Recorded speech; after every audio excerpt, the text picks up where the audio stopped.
Bueno, buenas tardes a todas y a todos. Muchas gracias por acompañarnos en esta jornada. Mi nombre es Carlos Masvélez, yo soy el coordinador del programa Cuestiones de Estado. Eh, Voy a hacer una breve presentación en cómo se gestó la idea de hacer este ciclo de encuentros. Bueno, es prácticamente unánime la opinión en relación a la necesidad de reformar el sistema de administración de justicia en nuestro país. Todos los estudios que hacen y toman la opinión pública dan cuenta del bajo nivel de credibilidad que tiene nuestro sistema de justicia.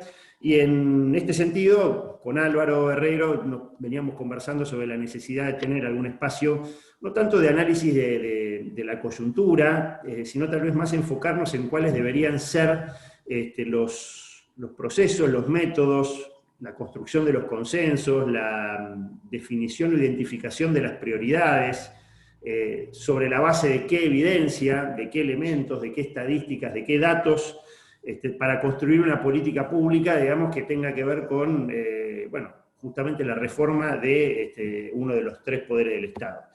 Y en esta idea, bueno, se nos ocurrió hacer un ciclo de encuentros para dialogar y reflexionar sobre estos desafíos, sobre la necesidad de tener un sistema, un poder judicial más eficaz, transparente y de cara a los ciudadanos. Y bueno, acá estamos dando inicio a este primer encuentro, en el que, bueno, justamente la idea es hablar sobre la construcción de consensos, sobre los desafíos, sobre el diálogo necesario entre los distintos actores, tanto de los distintos poderes del Estado, es decir, la necesidad inclusive del involucramiento del Poder Judicial en esta conversación sobre la reforma del sistema de justicia, y obviamente con los aportes que puede hacer, y muy buenos, tanto la sociedad civil como la academia. Así que no me quiero extender más para dejarles la palabra a nuestros invitados, a quienes les agradezco. Álvaro Herrero va a moderar esta actividad y él nos va a presentar adecuadamente, así que bueno, concluyo agradeciéndoles por estar acompañándonos en esta actividad, a los panelistas, a Álvaro, bueno, la Oficina de Comunicaciones de la Facultad, que sin ellos no podríamos estar acá todos reunidos. Muchas gracias y Álvaro, todo tuyo. Muchas gracias, Carlos. Buenas tardes a todos y a todas. Es un placer estar con ustedes hoy moderando este panel de lujo que justamente va a abordar los temas que mencionó Carlos recién, ¿no? La construcción de consensos, los desafíos en torno de una reforma que sea integral, de largo plazo, que sea sostenible, ¿no? Así que vamos a empezar, vamos a dar la palabra a la primera expositora, que es Paula Litvacki, directora ejecutiva del Centro de Estudios Legales y Sociales, el CELS. Paula, te damos el piso, a los 10 minutos te aviso, así hacemos exposiciones puntuales. Adelante. Bueno, muchas gracias. Gracias, Carlos y Álvaro, por la invitación a hablar. Extrañamos la facultad, extrañamos ir, pero bueno, vamos a hacer lo posible por mantener la charla. Primer punto, obviamente estamos de acuerdo con la necesidad o la idea de que hay que reformar el sistema judicial, transformarlo profundamente. Esto es algo que se viene discutiendo desde hace muchísimos años. Y es bastante poco lo que se ha ido logrando, salvo en algunos episodios muy particulares que uno por ahí después podemos destacar. Entonces, en el sentido, digamos, el consenso sobre la necesidad de modificar las prácticas judiciales, modificar la respuesta judicial, la reforma judicial, creo que es bastante extendido. Ahora, me parece que ese acuerdo no significa necesariamente que estemos, o que haya el mismo consenso o el mismo nivel de acuerdo sobre qué tipo de reforma se necesita o para dónde reformar el sistema, con qué criterios, si alcanza únicamente con reformas normativas, si hay que ir para otros lados. Entonces me parece que lo interesante en todo caso es discutir cuál sería el contenido de esas reformas, de esas necesidades, desde el punto de vista político y desde el punto de vista técnico, desde los dos aspectos. Ahí, en ese sentido, yo había destacado por lo menos cuatro puntos centrales desde el punto de vista político, me parece que son necesarios para destacar en lo que puede ser la orientación de un debate sobre la reforma judicial o la reforma del sistema de justicia. No me estoy refiriendo necesariamente al sistema federal, aunque obviamente se lleva todas las luces hoy, pero estoy hablando de reformas de los sistemas judiciales de Argentina, en términos generales. Me parece que hay que discutirlo por ahí desde el punto de vista político, de orientación en ese sentido, y obviamente después cuando tengamos que particularizar, si hablamos del sistema federal o si hablamos de los sistemas provinciales, vamos posiblemente a discutir algunas cuestiones concretas distintas. Pero en términos generales me parece que hay un punto central que tiene que ver con la necesidad de reconstruir la legitimidad y la independencia del sistema. Acá de nuevo me parece que sobre esta idea general o sobre el título estamos de acuerdo. Creo que no hay tanto acuerdo sobre qué quiere decir reconstruir la legitimidad y qué quiere decir trabajar sobre la necesidad de independencia. Y este es uno de los primeros puntos que por lo menos yo quiero poner en debate, que es... bueno, nosotros lo venimos escribiendo desde el CELS desde hace un tiempo largo, o sea, la necesidad de construir legitimidad desde afuera hacia el sistema, y no únicamente con una cuestión de una discusión intrasistema o una discusión meramente corporativa, y poner en discusión también la idea de independencia judicial, no la idea de la independencia en sí, sino el contenido, digamos, y qué valores son los que se están reclamando en ese caso, porque en muchos momentos pareciera que la discusión sobre independencia judicial pasa más por una defensa corporativa que por una herramienta conceptual y política y normativa para la protección de derechos. Entonces nosotros en su momento escribimos un capítulo de uno de los informes que era ¿independencia para qué? Me parece que hay que poner en discusión el contenido también, y cómo se garantiza esa independencia, y quién en todo caso la tiene que reclamar, y eso es parte de la discusión, me parece, que de la legitimidad, que obviamente tiene que ver con el tipo de respuesta que el sistema judicial puede dar a los planteos y a los conflictos sociales e institucionales que se presenten. En ese sentido, da la sensación, obviamente, que el sistema político argentino está muy bloqueado para dar este debate, y hay que trabajar desde distintos sectores, o desde los distintos sectores políticos, sociales, universitarios, para tratar de desbloquear esta discusión y la posibilidad de que se avance, por lo menos en algunos acuerdos, sobre el funcionamiento del sistema judicial. La sensación que da también es que las discusiones judiciales están muy atadas a una perspectiva institucional, que por supuesto son muy relevantes y tienen que ver con el funcionamiento de las instituciones democráticas, pero se convierte a veces en una discusión, me parece, muy de palacio, y es necesario por ahí abrir también a otros debates que tienen que ver con los impactos o el impacto del funcionamiento de la justicia o del sistema judicial en conflictos particulares, en problemas particulares, o a veces cotidianos y a veces que tienen que ver con la vida de ciertos colectivos que la pasan bastante mal en general y que no ven ninguna respuesta tampoco en el sistema de protección de derechos. El segundo punto, atado a esto último que decía, me parece que una discusión sobre una reforma judicial o cómo debería funcionar el sistema judicial tiene que pensar y trabajar sobre un diagnóstico y sobre una idea de impacto en relación con los patrones de desigualdad propios del sistema judicial. Me parece que ahí también hay muchos estudios hechos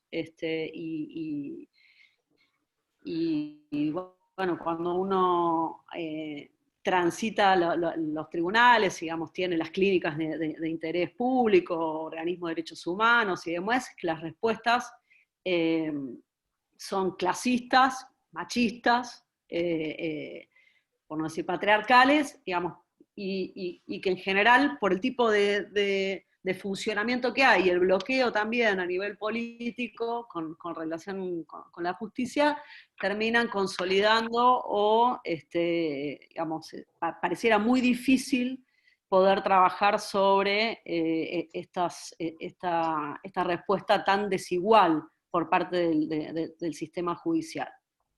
Me parece que hay que poder trabajar fuertemente sobre estos diagnósticos y tratar de que en todo caso las discusiones que haya sobre reforma judicial trabajen sobre la necesidad de dar una respuesta distinta en este sentido, mostrar qué tipo de impacto va a tener esto en esos patrones que están tan consolidados históricamente en nuestro país. El tercer punto, atado a esto que decía también, es que tiene que ver, me parece que tiene que haber una discusión, un debate, un planteo vinculado a cómo el sistema judicial o la respuesta judicial puede tener alguna capacidad o puede ser una herramienta en serio, con eficacia, para intervenir en ciertos problemas sociales o institucionales relevantes que requieran de alguien que medie en ese conflicto o que tercie para la protección de quienes tienen menos recursos económicos, simbólicos, etc. Me parece que ahí también hay cierto nivel de desenganche entre las discusiones por ahí que estamos viendo en general a nivel del sistema político, a nivel de los medios, a nivel de opinión pública, con un muy poco diálogo sobre cómo las instituciones judiciales, una reforma de las instituciones judiciales, pueden trabajar o incidir realmente en problemas sociales e institucionales que consolidan o que digamos, mantienen estos niveles de desigualdad tan alarmantes. Ahí hay dos o tres cuestiones, me parece, importantes, o ideas, qué sé yo, para tirar como ejemplos para la discusión. Me parece que hay un consenso conservador penal muy fuerte, extendido en el sistema político argentino, que ha derivado todas las discusiones sobre reformas penales hacia el fortalecimiento de la idea de castigo, a la contradicción entre derechos de las víctimas y derechos de los delincuentes, parece que está, delincuentes entre comillas, ¿no? Por supuesto. Me parece que hay mucho para discutir ahí sobre cómo el sistema político tiene que encarar los debates sobre las reformas penales y las reformas procesales penales. Digamos, las últimas reformas que se han dado han sido, desde nuestro punto de vista, todas regresivas, hay que me parece, y es polémico lo que voy a decir, pero creo que hay que discutir o rediscutir la centralidad que está tomando la cuestión de la víctima en el sistema penal, de un modo que bloquea e impide dar cualquier otra discusión que implique pensar en cómo digamos, no se trabaja con una idea de castigo tan conservador y no se limitan las garantías del modo como se las viene limitando actualmente. Eso en términos penales, digamos, en otros conflictos que me parece que están siendo hoy día muy relevantes, por ejemplo, la toma de tierras, ¿no? Toda la discusión sobre qué tipo de intervención tienen que tener los poderes judiciales y cómo el sistema político hace uso o no del sistema judicial o entra en diálogo con el sistema judicial en términos de, por ejemplo, la cuestión de acceso a la tierra, es un debate para nosotros central y que permite de ahí poner en discusión algunas respuestas judiciales que son complicadas para nosotros y que tienen que ver con la necesidad de modificar muchas prácticas y muchas lógicas y en algunos aspectos legislación, y tiene que ver también con discutir si hay cuestiones que tienen que ser tomadas por el derecho penal o tienen que ser tomadas por otras ramas del derecho o del sistema judicial para ponerse a resolver algunos conflictos que son claramente conflictos de desigualdad o conflictos sociales. 10 minutos. Un último punto. 10 minutos, sí. Para ir cerrando, entonces, un último punto me parece que muy relevante en todo caso para el título de esta conversación, es que es cómo construir esos consensos, cómo discutir una reforma judicial, Me parece que es importantísimo que la discusión se abra, que no quede únicamente como una discusión de nicho experto, y al mismo tiempo que no sea tampoco una discusión únicamente de Palacio, ni únicamente una discusión judicial. Creo que en los procesos de reforma judicial, por supuesto, uno necesita trabajar hacia adentro de los poderes judiciales para generar los consensos, para que esas reformas se puedan aplicar, para cambiar las prácticas, para cambiar las lógicas, pero nuestra experiencia, desde nuestro punto de vista, una reforma que únicamente viene discutida o en una confrontación entre poder político y poder judicial, o una reforma que únicamente queda discutida desde el poder judicial, es una reforma que termina siendo o corporativa o se abroquela en sus privilegios, digamos, y deja de responder realmente a las necesidades de una reforma política vinculada al sector justicia. Para dar algunos ejemplos de lo que sí nos parece a nosotros, lo que hay que meterse bien profundamente a reformar, obviamente una cuestión a nivel del sistema federal y en muchas de las provincias, es terminar de implementar realmente el sistema acusatorio federal, pero esto no por una cuestión de fetiche del sistema acusatorio, porque creo que el sistema acusatorio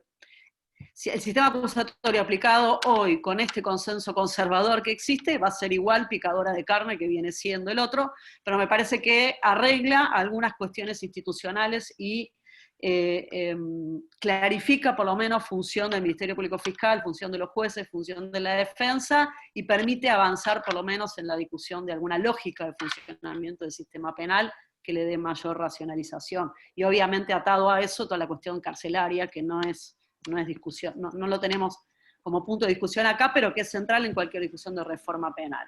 Después está la discusión sobre la Corte, sin duda. Ahí yo estaba revisando los documentos nuestros de una Corte para la Democracia, que Álvaro se va a acordar, están casi todos los puntos igual, digamos, es necesario volver a marcar casi todos los puntos los que marcamos nosotros en una Corte para la Democracia. Hay varias discusiones que dar sobre la Corte, creo que la Corte tiene mucho para discutir sobre sí misma, y hay mucho para discutir ahí sobre lógica de funcionamiento de la Corte, el número, su competencia, la apertura a otras lógicas de audiencia, amicus, etc. El presupuesto me parece que es central dar esa discusión, digamos, las cuentas millonarias que tiene la Corte en un fondo supuestamente anticíclico que no usa para nada más que para defenderse a sí misma. Creo que ahí hay algo muy relevante también para discutir, asociado también al Consejo de la Magistratura, que no ha funcionado casi nada, casi nunca bien en nuestro país. Y creo que, por último, hay que trabajar sobre un plan nacional de acceso a la justicia, en serio, hay que ponerse a discutir eso, todo lo que tenga que ver con infraestructura y con recursos asociados de ese plan nacional, pero pensado desde los problemas, no pensado únicamente desde las discusiones institucionales, que son importantes, pero me parece que no terminan de resolver realmente las necesidades que tienen los que la están pasando peor hoy en nuestro país. Eso en 15 minutos. Bien. Muchas gracias, Paula. Gracias por respetar los tiempos. Bueno, le vamos a dar la palabra a Roberto Gargarella, que es investigador superior del CONICET. Adelante, Roberto, bueno, a los 10 minutos te hago la señal. Dale, excelente. ¿Se escucha? Sí. Sí. Bueno, gracias por la invitación y por el privilegio de estar aquí con amigos y colegas que admiro. A ver, también, en poco tiempo, y muy en línea con lo que decía Paula también.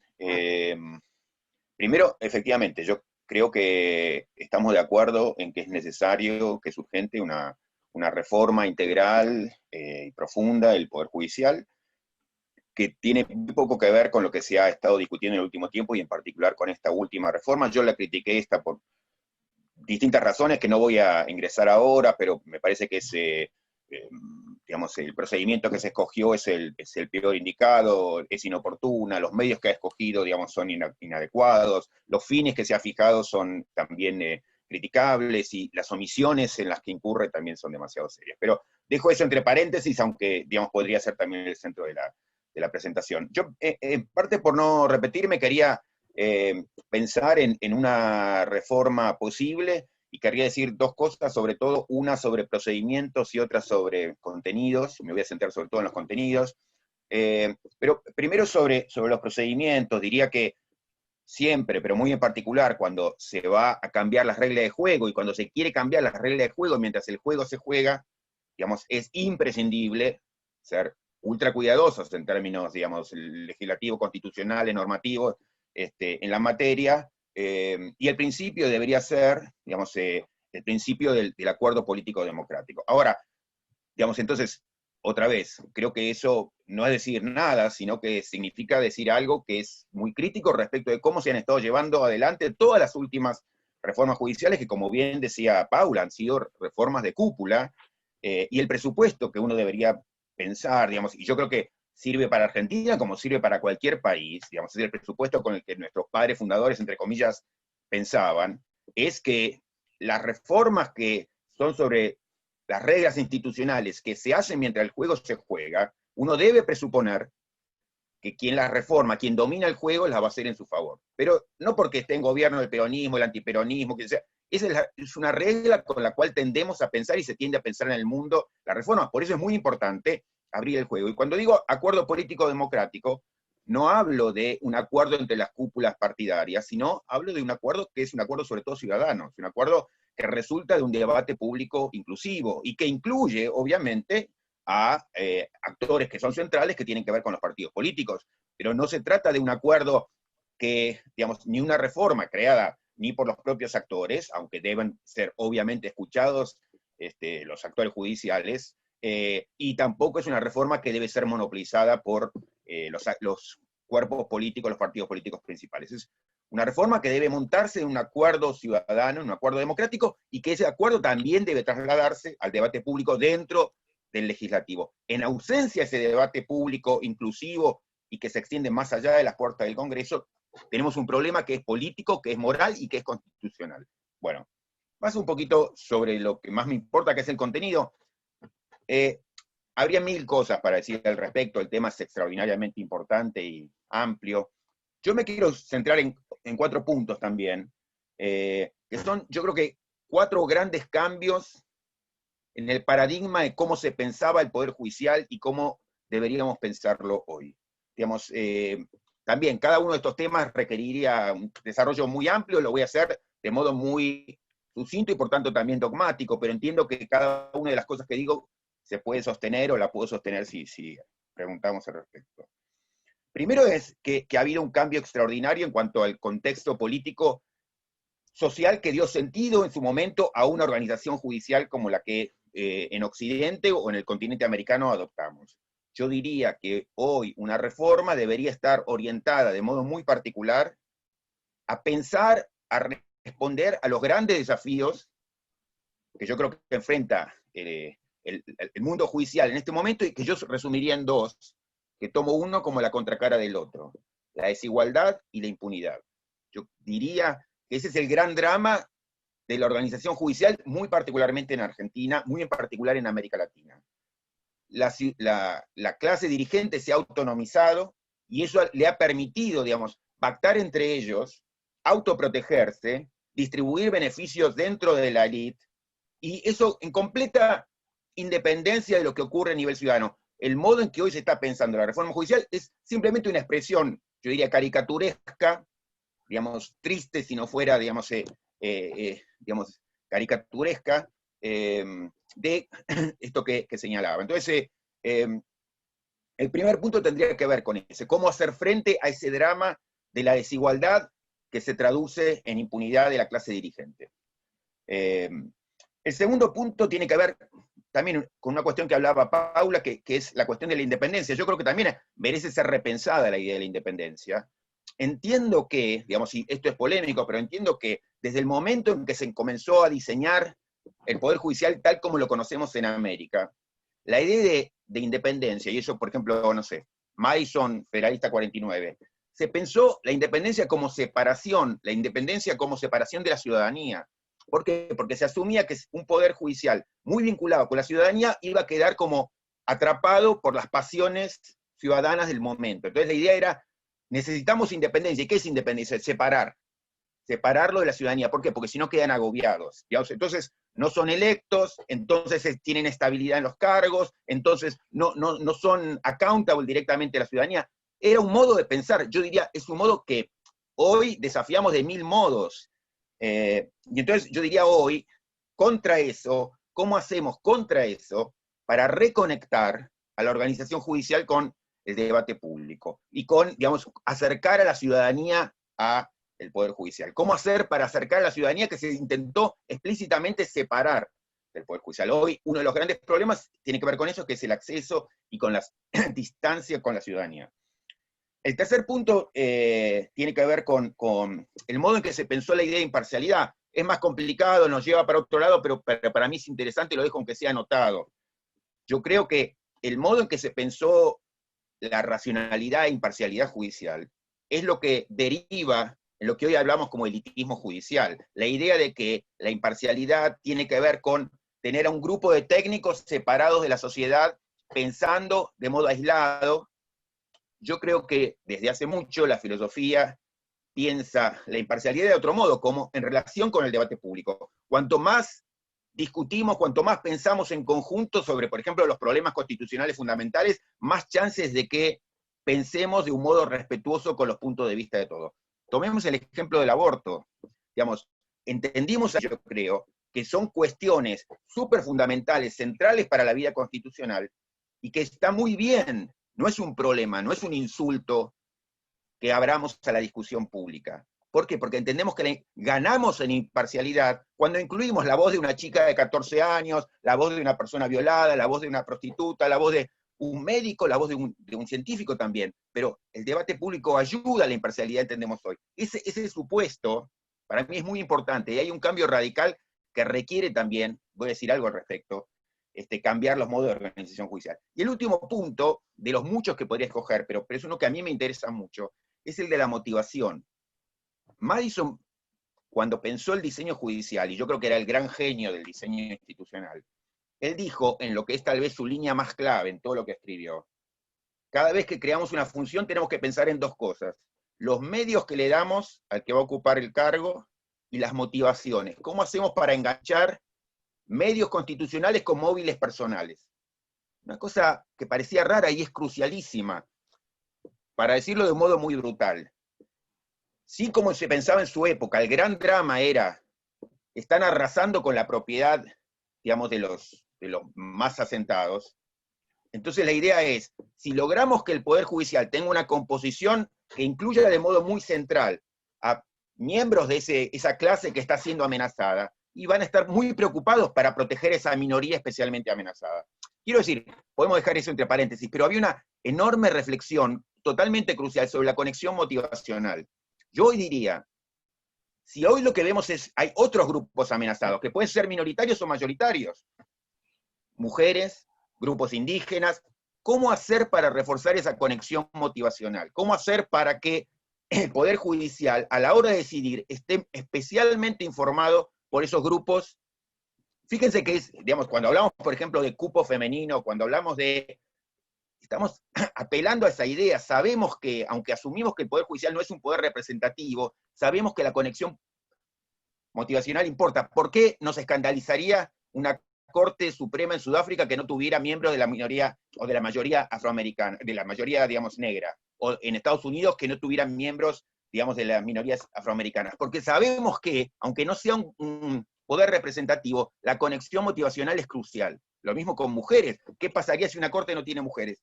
Entonces, ahí hay otro tema sobre el cual merece ser pensado. Cerrando, yo diría una línea de reformas que es sensible a estas preocupaciones. Primero, lo que diría, muchas de las reformas... ¿Cuánto me queda, Álvaro?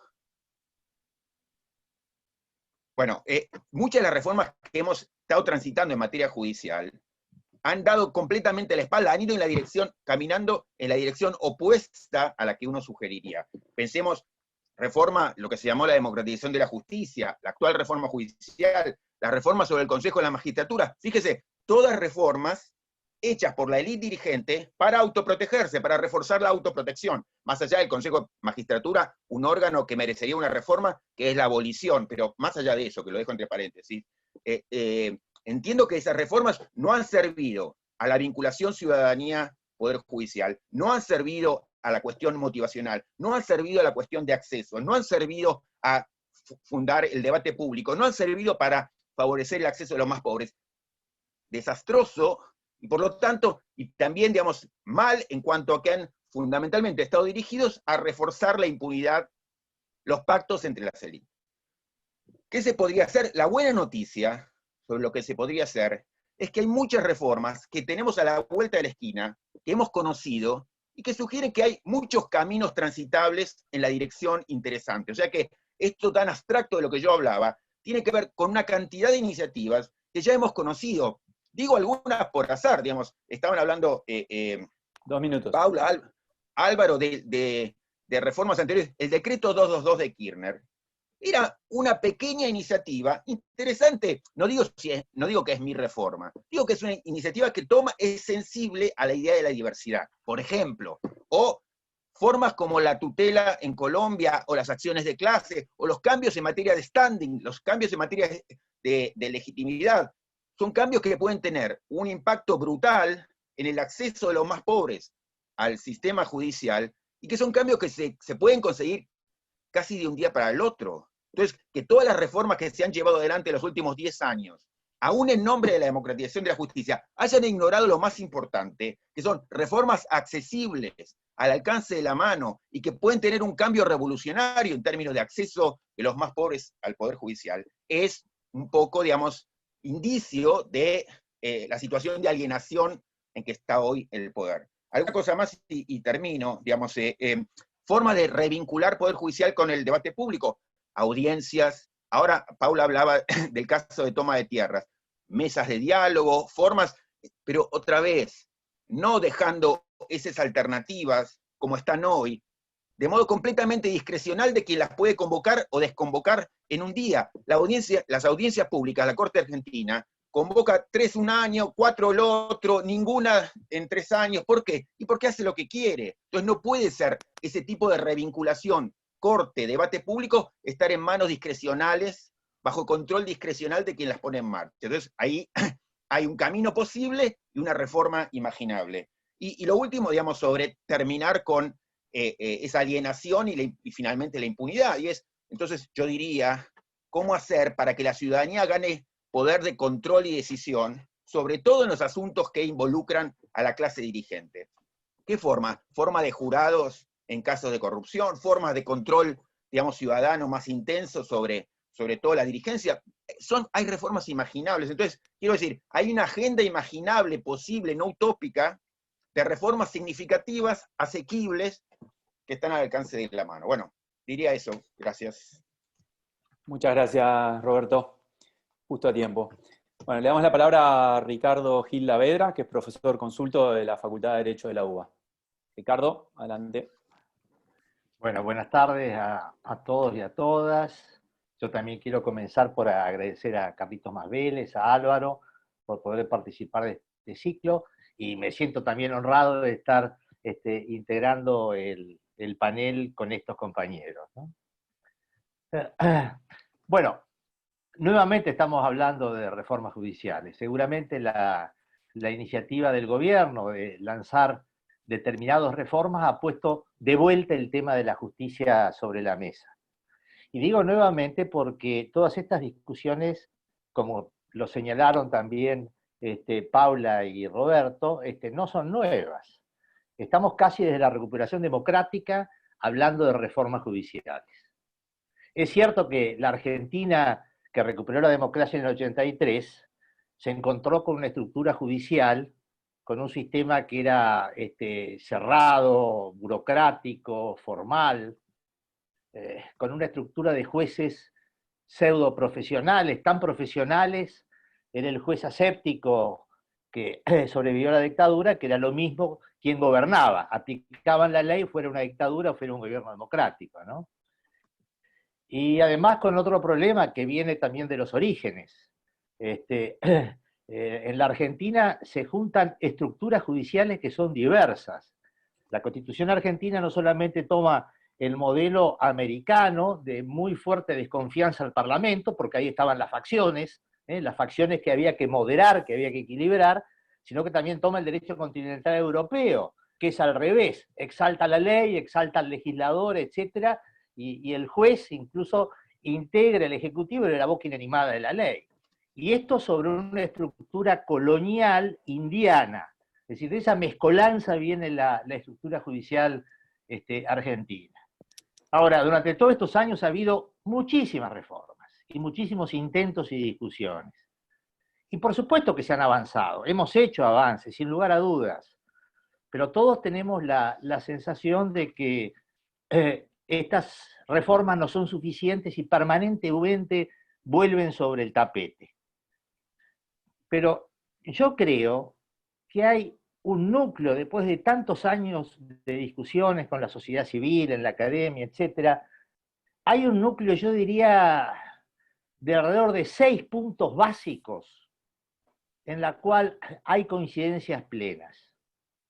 1, oralidad. Nadie discute hoy en día de tratar de que los procesos, tanto los penales como los civiles, sean orales. La adversarialidad tampoco se discute y da un sistema claramente adversarial. Tercero, no se discute que hay que asegurar procedimientos para que la designación de los jueces asegure su independencia. Independencia para que puedan ser imparciales, ¿no? Uno quiere la independencia para que esa legitimidad precaria que tienen los jueces, bueno, se robustezca con la credibilidad que despierta en el pueblo acerca de su imparcialidad. Eso nadie lo discute, de que sería bueno que esto suceda. Cuarto, la simplificación de los procedimientos de la gestión, simplificación de trámites de gestión y rendición de cuentas. Es uno de los servicios más opacos de la justicia. Y esto tiene que ver también con la transparencia en los modos de actuación. Y por último, que muy bien señalaban Pablo y Roberto, bueno, la mayor participación popular, reconectar el servicio de justicia con lo que es origen y fin, que es el pueblo. Y esto tiene que ver con aumentar las mayores dosis de participación. ¿De qué modo? Bueno, hay muchos. El jurado, el juicio por jurado sin duda tiene una importancia fundamental, la posibilidad de las audiencias públicas, mecanismos también de control de la ciudadanía, en fin. Pero se está de acuerdo en buscar de qué modo se aumenta la participación popular. Ahora, ustedes dirán, bueno, sobre estos puntos en que yo creo que hay un consenso fuerte. Bueno, ¿por qué no se ha podido avanzar? Y yo debo decirles que el obstáculo ha sido político. Y ha sido político porque creo que la política ha sido un obstáculo para las reformas judiciales en este sentido.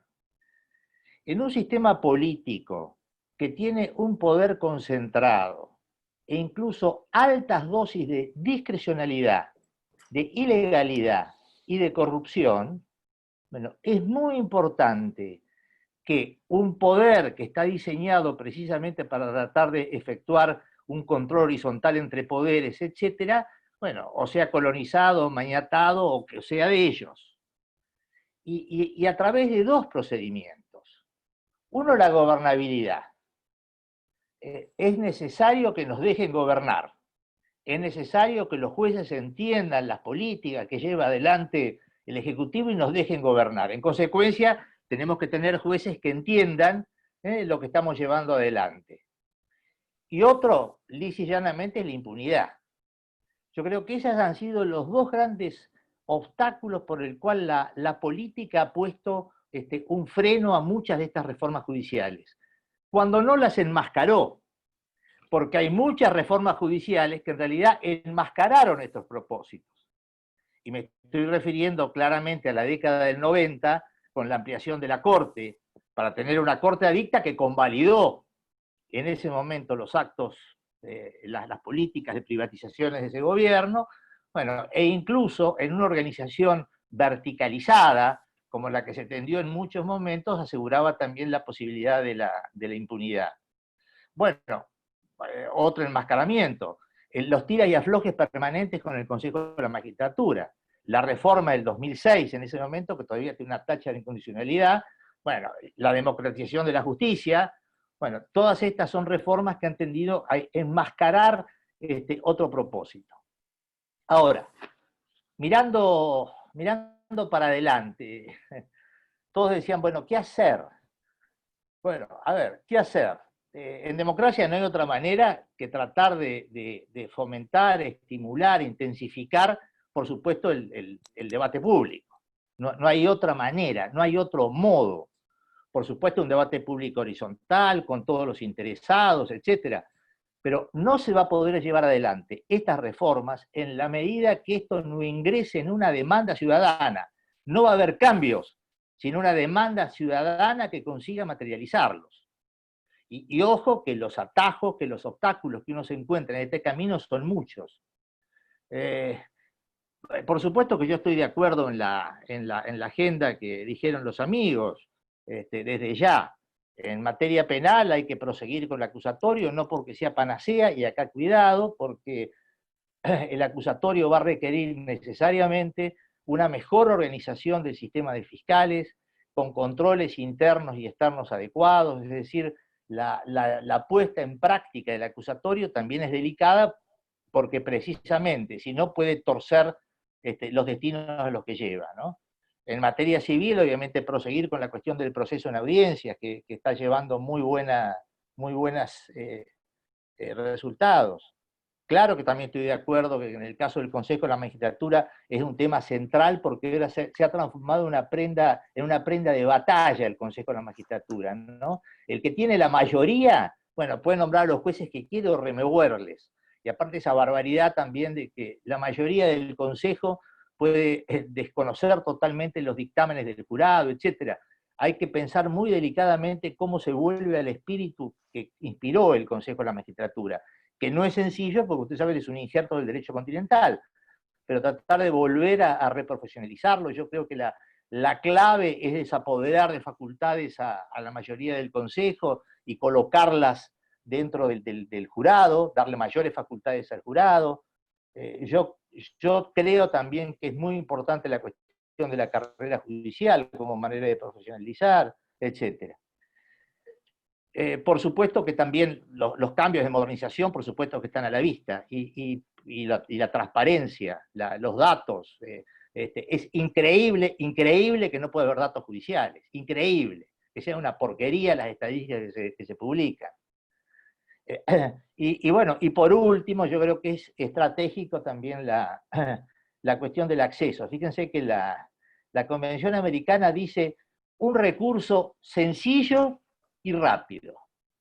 Es decir, para poder defender los derechos que están consagrados es necesario un recurso sencillo y rápido. Por eso el acceso a la justicia se dice que es el derecho al derecho, porque si uno no tiene acceso no puede defender el derecho, obviamente, del que es portador, ¿no? Y en ese sentido yo creo que hay que estudiar muy bien la reformulación para nosotros del amparo. Yo creo que tenemos también una acción de amparo antigua. Es increíble cómo no hemos podido avanzar también en una deformalización de esa acción de amparo, acercándolo más a la tutela colombiana o alguna de estas que hay por el estilo. Pero es muy importante. Están los sistemas de las casas de justicia, que son estatales, que reciben obviamente al tipo afectado y ahí lo reencausan. Pueden ser un amparo, una tutela, puede ser una acción de protección rápida, puede ser también una mediación, un método alternativo, en fin. Hay muchos mecanismos, pero esto es muy importante porque es una de las maneras también de acercar al pueblo a su servicio de justicia. En fin, justo. Para terminar, no es fácil. Incluso todos estos años de democracia nos enseñan que no es fácil. Hay que aprovechar las oportunidades. Esta es una oportunidad, porque la colocación del tema nuevamente de la justicia en la agenda pública por la discusión del pésimo proyecto que mandó el Ejecutivo, y bueno, y ahora cuando venga el dictamen del Consejo Consultivo también sobre la Corte, etcétera, bueno, esto va a permitir de vuelta actualizar estos debates, estas discusiones. Pero no hay otro camino que la discusión pública, ¿no? Y en definitiva, bueno, procurar lo que todos queremos, que ya sea en materia de derechos o en materia de control, bueno, tengamos una justicia que asegure la efectiva aplicación de la ley, que es seguramente el drama de las sociedades latinoamericanas, para los cuales el cumplimiento de la ley yo creo que es hasta consustancial a la democracia misma, ¿no? La ley es la que asegura expectativas, cambia preferencias, y ahí están también los derechos, ¿no? La garantía para el goce efectivo de los derechos. Así que bueno, muchas gracias, espero haber cumplido el tiempo, ¿no? Cumpliste rigurosamente y metódicamente, Ricardo. Muchas gracias. Le vamos a dar la palabra ahora a Paola Vergallo, que es profesora de la Universidad Torcuato Di Tella. Paola, adelante.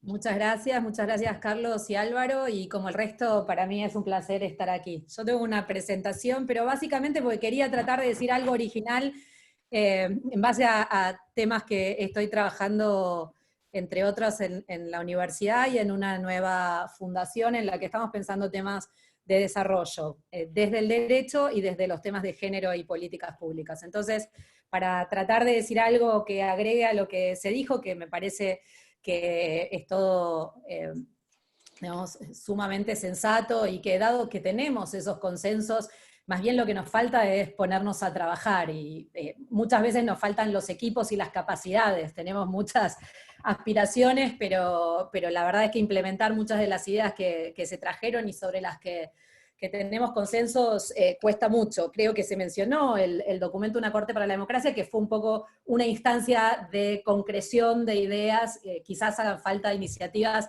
de ese tipo, de donde ya estamos de acuerdo y avanzamos. Yo quería agregar a todo lo que se dijo un par de cosas. Una sobre el encuadre, y otro ejemplo después respecto de los encuadres y la conversación sobre el desarrollo sostenible e inclusivo, que me parece que es uno de los encuadres que durante demasiado tiempo ha estado ausente de las conversaciones jurídicas, y es hora de que volvamos a ponerlo en el centro. Puede ser que estuviera detrás de nuestra cabeza, pero no ha estado nunca explícitamente conversado, y creo que es hora de ponerlo en el centro, más allá de los compromisos de desarrollo sustentable, etcétera, y ese compromiso con el objetivo 16, que empieza a aparecer en nuestros encuadres de las conversaciones. Creo que hay una conversación vernácula que está pendiente. Y sobre eso quiero decir dos cosas pues, más concretas sobre los datos y los temas de género. La conversación sobre el encuadre de las reformas de justicia, un poco como lo vimos hasta ahora, circula sobre la discusión sobre más justicia, más independencia, menos impunidad, más Estado de Derecho, más derechos para los justiciables, las víctimas, los beneficiarios, o más garantías para quienes atraviesan los procesos.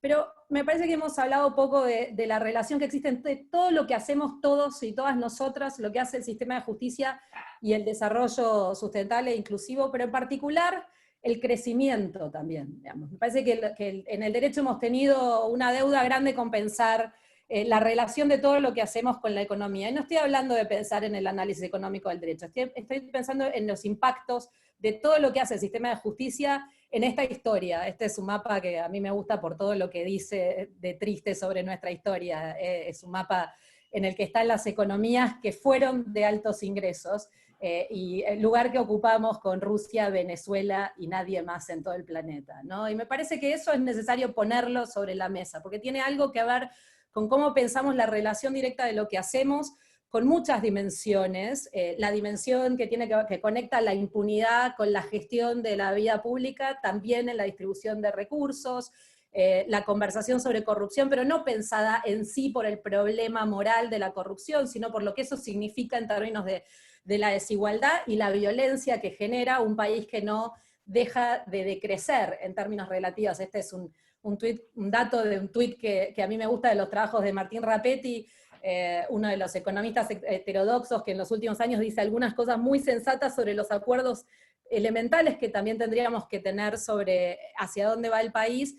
Es un gráfico normalizado para datos del 2004 del PIB de Argentina. Tenemos el mismo PIB hoy que en 1974.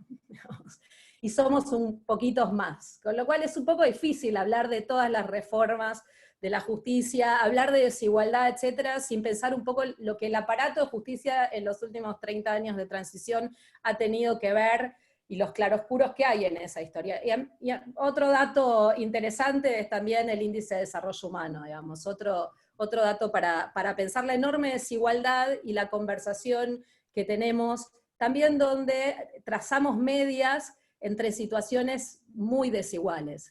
Entre otras, por ejemplo, el promedio de la provincia de Buenos Aires, a la que si solo le tomáramos el conurbano, se parece mucho más a las provincias con los índices intermedios hacia abajo de desarrollo humano, también me parece que es otra discusión. Hablamos de un poder judicial que en el conurbano infinito que conocemos funciona también muy diferente a lo que estamos pensando en el centro de la ciudad de Buenos Aires. Y después los desafíos de esta época, ¿no? Digamos, en el centro de todas nuestras conversaciones están el crecimiento, la prosperidad, etc. Y estos son los lugares donde van a estar los acuerdos políticos centrales sobre la discusión. Estas fotos circulan por la falta de mujeres, pero nadie llama la atención respecto de la falta de la conversación legal y de justicia vinculada a esta conversación. Tenemos como una esquizofrenia en la forma en la que debatimos nosotros los temas judiciales, muchas veces sin pensar los costos de todo lo que estamos hablando, y sin pensar, digamos, lo que significa traducir reformas a estos temas. Agreguémosle la pospandemia, digamos. Agreguémosle que todo esto venía mal y se está exacerbando, y me parece que en las conversaciones sobre reforma judicial tenemos que empezar a incorporar alguna conversación sobre productividad, sobre costo-efectividad, también de la justicia, ¿no? Me parece que cuando hablamos de datos, hablamos muy generalmente de los datos sobre los expedientes, pero no hablamos de los recursos humanos, de la justicia, no hablamos de la justicia como una institución que en algún sentido es en sí misma una institución más extractiva que inclusiva, aunque tiene claroscuros y algunos eventos a lo largo de la historia en los que han estado involucrados casi todas las personas que me precedieron y que probablemente también están organizando este proyecto, y en muchos sentidos, bueno, todo lo que se mencionó y todo lo que hicieron en su vida, mis tres grandes colegas de panel, está vinculado a los claros y no a los oscuros de eso, pero tomar conciencia de cuán en los márgenes ha estado respecto del funcionamiento más macro del sistema judicial, me parece que es imposible. Entonces, algo sobre algunas métricas posibles, digamos. Una métrica posible muy abstracta, así como podemos hablar de Madison y Hamilton para pensar la inclusión, la institucionalidad y la independencia. Yo creo que tenemos que empezar a hablar también de las contribuciones que han hecho los institucionalistas a pensar cómo funciona, qué rasgos deberían tener más agregadamente las instituciones, más allá de la independencia, que es como nuestro gran mantra, o la inclusión en términos de acceso a la justicia. Bueno, entre otros, quienes han pensado algunos de estos temas, con todos los límites que tienen las ideas de Acemoglu y Robinson, están estas características de las instituciones inclusivas versus las extractivas. Cuando miramos el Poder Judicial por lo que cuesta, por los privilegios de sus estructuras, por la riqueza de su capital humano en términos de sus salarios, etc., y el delivery de inclusión, de progreso, de crecimiento, etc., a mí me parece que es una institución que en muchos aspectos ha sido más extractiva que inclusiva. Entonces, para pensar las métricas posibles, si uno mira, por ejemplo, los proyectos que se mandaron ahora al Congreso, no solo no son grandes proyectos de reforma, y podríamos discutir cada uno de sus contenidos, sino en la justificación hay una narrativa de pinceladas de momentos, digamos, que uno puede mirar como esos claros en el gobierno de Alfonsín, incluso alguna cita del gobierno de Menem, alguna cita del gobierno de Kirchner. La verdad es que lo que tenemos ahí son impresiones, son pinceladas muy gruesas detrás de lo que me parece que diagnósticos serios de lo que hace en términos de inclusión, productividad, evaluación de resultados, impacto y costo-efectividad.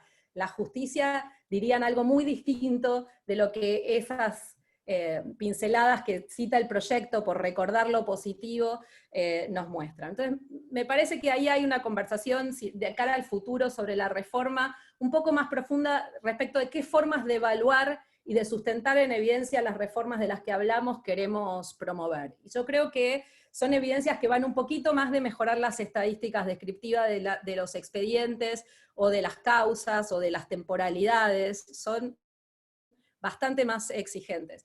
Acá hay solo una cita de algunos de los economistas y las economistas que están pensando un poco el desarrollo sostenible a futuro desde lugares que me parecen interesantes, entre otras cosas porque hablan de reformas bastante estructurales a los modelos capitalistas que conocemos. Y me parece que pensar las reformas judiciales tiene que estar un poco centrado en pensar esas dinámicas de intervención del Estado, de redefinición de la relación entre lo público y lo privado.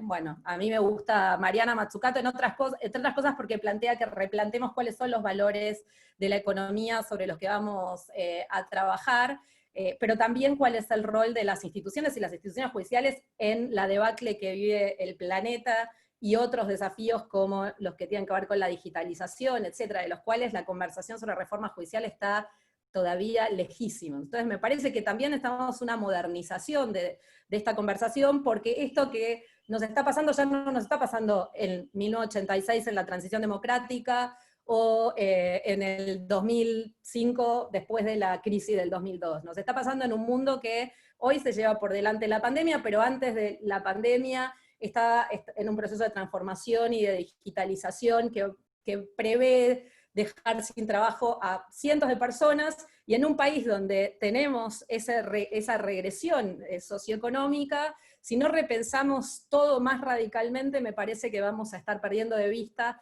no solo una oportunidad, sino los desafíos que nos van a permitir quizás algún día detener esa regresión de nuestro desarrollo y empezar a crecer para reducir la violencia. Y ver el Poder Judicial en ese diálogo a mí me parece esencial. Bueno, 10 minutos, Paola. Muchas gracias. Entonces lo que diría es dos ideas básicas. Por ejemplo, mirar en la reforma que está planteada cómo se usan los datos para justificar o cómo no se usan, y qué podemos hacer a futuro sobre eso, y qué se puede reformar sobre los datos, y mirar también en la reforma que está planteada el género y cómo se puede reformar los temas de género en justicia. Lo segundo es muy fácil porque hay muy poco más allá del lenguaje inclusivo. Lo primero, digamos, nada, tenía unos datos para mostrar, pero que solo es necesario mirar, por ejemplo, en los subíndices del índice de Rule of Law, cómo estamos más allá de la media global y más allá de la media latinoamericana en cualquier indicador de resultado de Estado de Derecho en nuestro sistema de justicia, ¿no? Derechos fundamentales, seguridad, regulación, cumplimiento de reglas regulatorias, etcétera. Entonces, sobre esto lo que decía es, bueno, si miramos los proyectos de reforma, no hay nada más que citas impresionistas de momentos de la historia para justificar una reforma que crea juzgados, que reordena jurisdicciones, etc.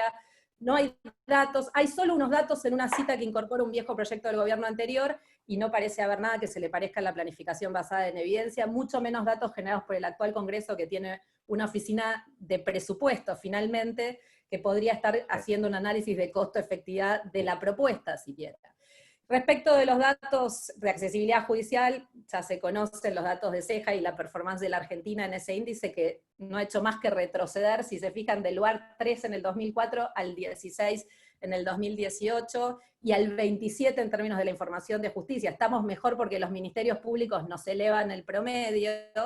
Y aquí básicamente las propuestas son pensar más en la ampliación, la transparencia, lo que trabajan, entre otros, Álvaro, Carlos y otros actores en estos temas, pero también en la tecnologización y la profesionalización de estas conversaciones, trayendo otras disciplinas a este desafío. Me parece que no es más una conversación que podemos hacer solas y solos en el derecho. No solo necesitamos a los cientistas sociales, sino también a los que tienen capacidad de vincular estos temas con los costos, las efectividades, y ese proyecto de desarrollo económico, de acuerdo social, económico, etcétera, que nos debemos y que ojalá tengamos pronto.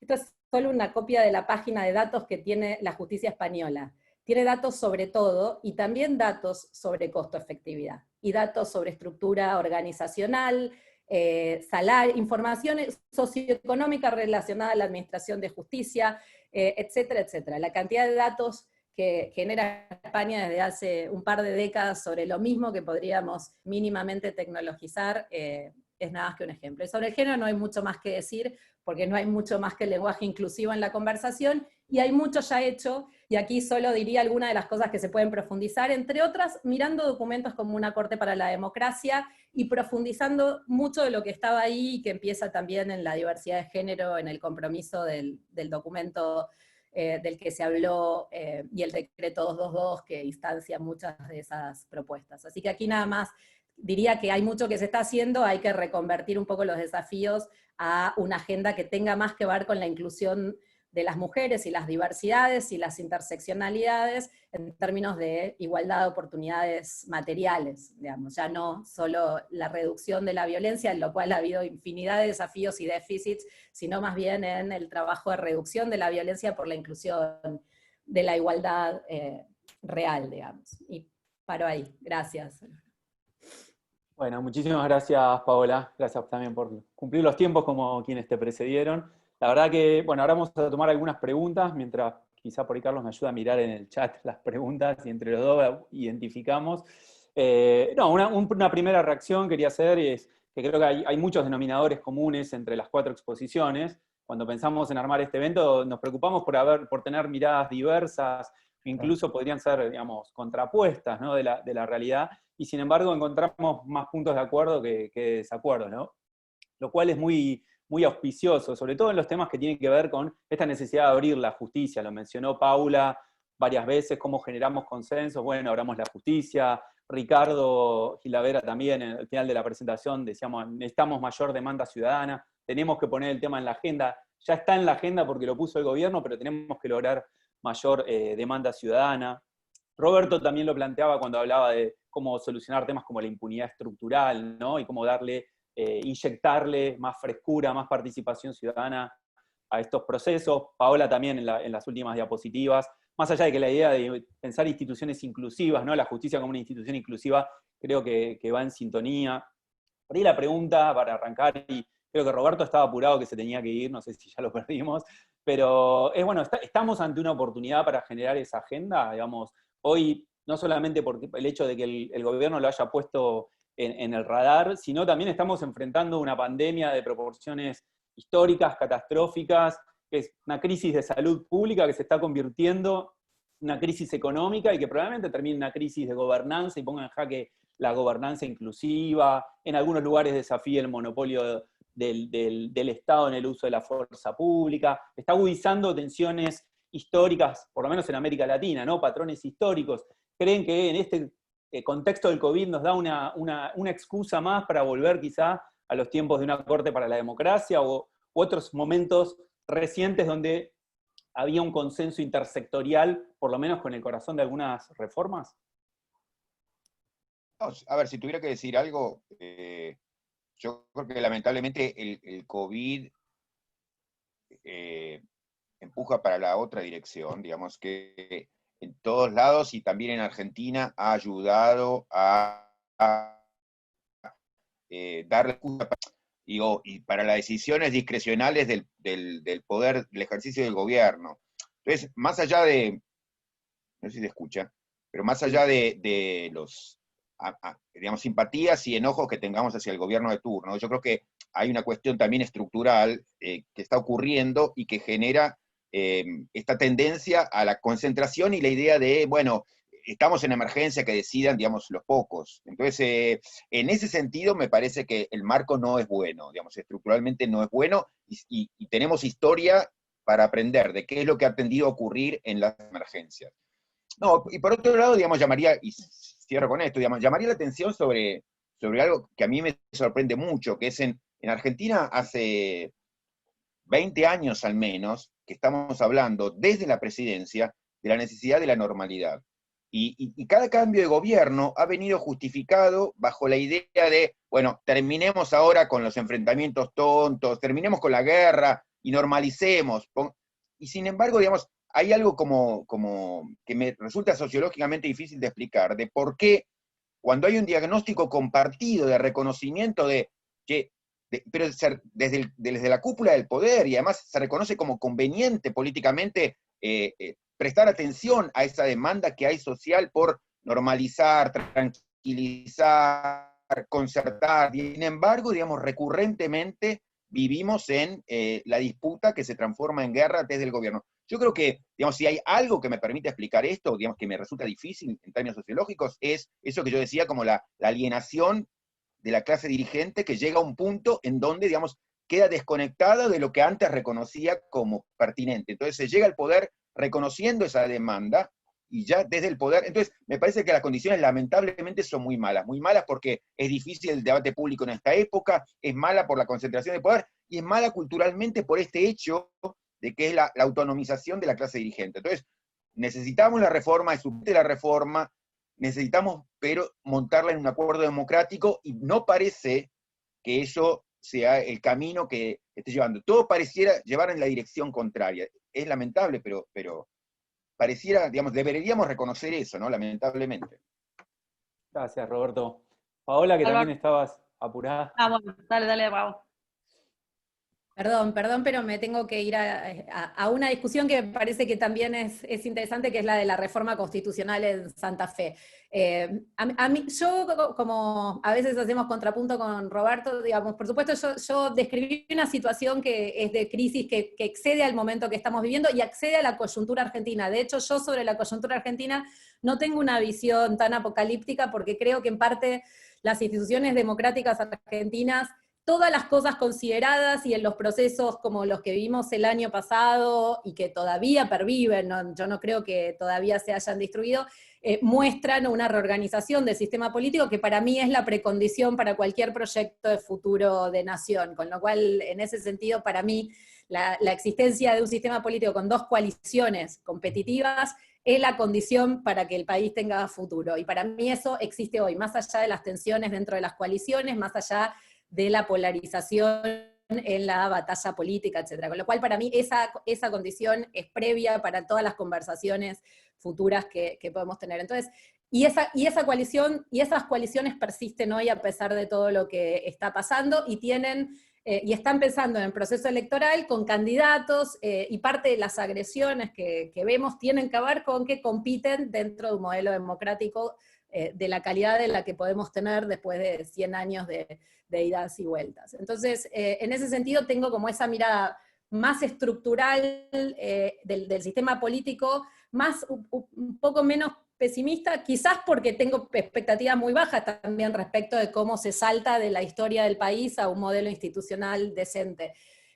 Creo también que la pandemia es un fenómeno terrible, pero es un fenómeno terrible que sufre todo el planeta.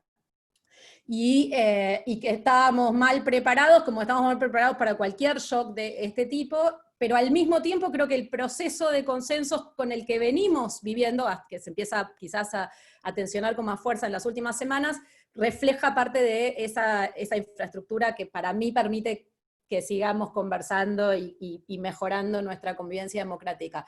Pero además, en particular, sobre el Poder Judicial, mientras hablamos, está sucediendo una revolución tecnológica que nunca hubiera sucedido sin la pandemia, que es un proceso de digitalización que, nos guste o no, debió existir hace mucho tiempo y que se está haciendo en la emergencia, en el proceso, con un montón de problemas, porque obviamente no se está haciendo dirigido con la planificación estratégica idealizada que todos querríamos, pero se está haciendo. Y lo mismo nos está pasando en las universidades, donde quienes creíamos que había que tecnologizarse, estamos viendo que no necesitamos hacer todos los viajes que teníamos que hacer, pero no solo al interior, a las provincias para tener diálogos federales, sino que no hay que hacer viajes dentro de Buenos Aires inútiles para reunirnos entre todos nosotros mientras trabajamos. Entonces, me parece que hay ciertos aspectos que tienen que ver con la infraestructura judicial, la tecnologización, los datos que no teníamos, que ahora los vamos a tener haciendo clics, dinámicas profesionales anquilosadas que estaban excusadas en el papeleo, en la materialidad, digamos, del siglo XIX en la que vivíamos, que no tienen, digamos, futuro en el corto plazo. Por supuesto que es una pequeña luz en un túnel muy, pero muy largo y oscuro, pero no es distinto del que veníamos. O sea, yo mostré datos que si uno los tenía presentes no reflejan nada que hubiera sido tan bueno como para no tener en cuenta que la reorganización de la conversación política es la posibilidad de esos consensos que en algún sentido también nos dio la poscrisis del 2002 y que construyeron parte de lo que se construyó bien en las últimas 2 décadas, porque también algunas cosas se construyeron bien en las últimas 2 décadas. Muchas gracias, Paola. Paola, creo que quería intervenir. Sí, yo quería contestar, bueno, alguna cosa ya dijo Paola, que yo coincido con una mirada un poco más, o no tan pesimista, por lo menos como la de Roberto, pero yo quería plantear un poco como empecé mi presentación, que es esta idea de que el consenso, pareciera que con el consenso estamos diciendo lo mismo, yo realmente creo que no.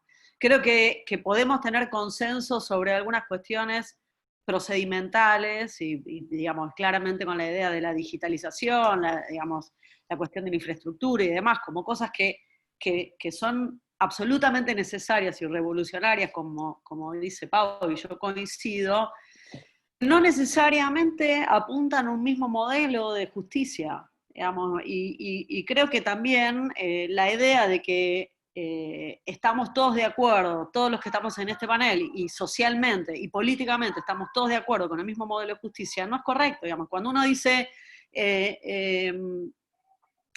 bueno, esto se abre con más demanda ciudadana, ¿a qué nos estamos refiriendo con eso? Digamos, ¿con qué tipo de demanda? Porque claramente esas demandas entran en conflicto.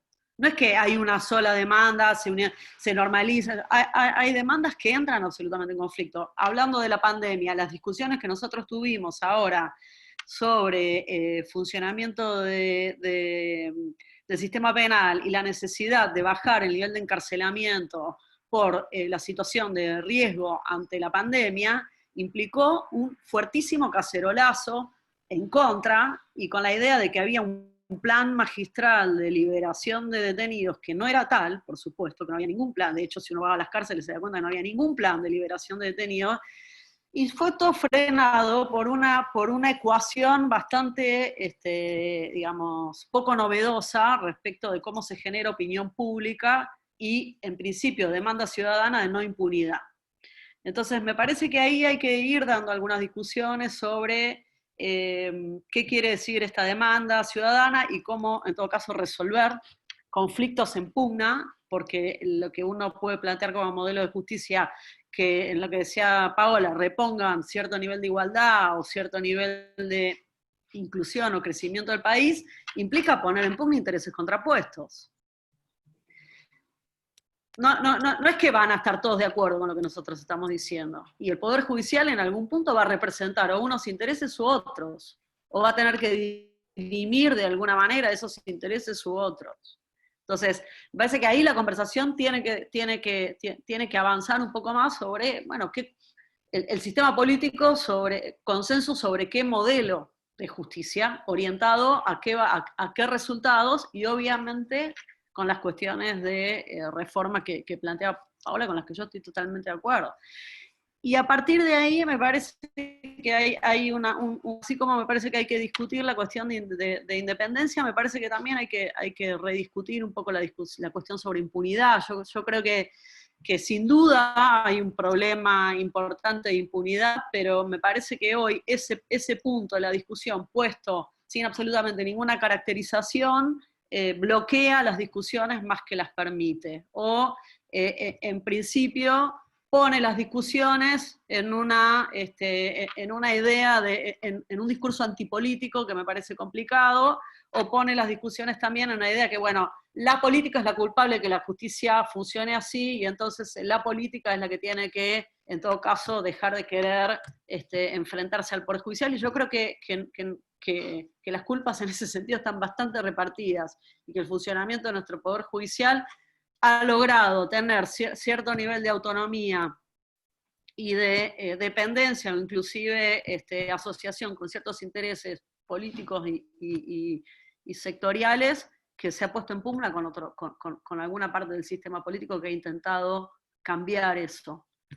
Y yo diría, de esas cosas chiquitas que dice Roberto, que algunas cosas pueden tener sentido, en el último tiempo hubo una muy importante, que no mencioné porque no era para el lado donde quería ir, pero me parece que ahora vale la pena mencionar: la reforma de la ley de inteligencia, modificando la posibilidad de que, como OROPI, el sistema federal sobre todo se meta en las investigaciones penales, ha sido central, o es central, para discutir cómo va a funcionar el sistema penal federal de ahora en más. Hay cosas que uno puede ir construyendo que van modificando algún sentido. Es larguísimo igual para discutir. Gracias, Paola. Ricardo.